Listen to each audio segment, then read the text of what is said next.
பிரியமானவர்களே, அன்பின் வாழ்த்துக்கள்.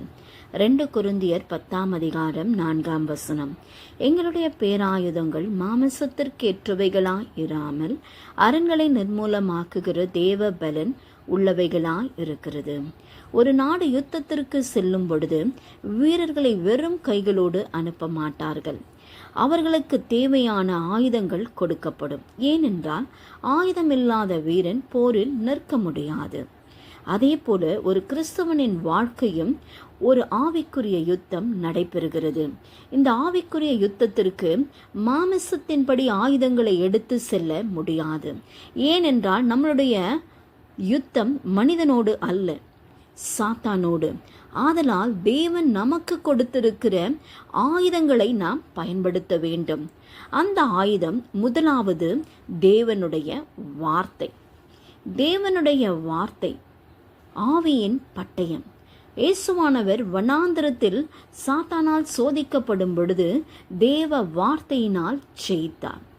இரண்டாவதாக தேவன் கொடுத்த பேராயுதம் ஜெபம்.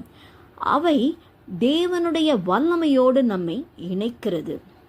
சிறைச்சாலையில் பவுலும் சீலாவும் ஜெபித்த பொழுது சிறை கதவுகள் திறக்கப்பட்டது, கட்டுக்கள் அறுக்கப்பட்டது, சிறை காவலன் ரட்சிக்கப்படுகிறான். மூன்றாவதாக தேவன் கொடுத்த பேராயுதம் விசுவாசம். அந்த விசுவாசம், பிசாசானவன் அக்னி அம்புகளை நம்மளிடத்தில் எய்யும் பொழுது இந்த கேடகத்தினால் நாம் அவைகளை அணைக்கிறோம்.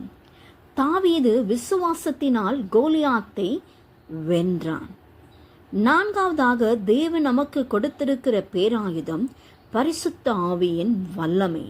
நம்முடைய பலத்தால் அல்ல, அவருடைய ஆவியினாலே நாம் வெற்றி பெற முடியும். ஒரு போரில் வெற்றி பெறுவது போர்க்களத்தில் நிற்பதினால் அல்ல, சரியான ஆயுதங்களை பயன்படுத்துவதினால். அதே போல கிறிஸ்தவ வாழ்க்கையிலும் வெற்றி பெறுவது நாம் எவ்வளவு காலம் சபைக்கு வந்தோம் என்பதினால் அல்ல, எவ்வளவு திறமை இருக்கிறது என்பதினால் அல்ல, தேவன் கொடுத்த பேராயுதங்களை நாம் பயன்படுத்துகிறோமா என்பதில்தான் இருக்கிறது. நீங்களும் தேவன் கொடுத்த பேராயுதங்களை பயன்படுத்துகிறீர்களா அல்ல வெறுமனே யுத்தத்தில் நிற்கிறீர்களா?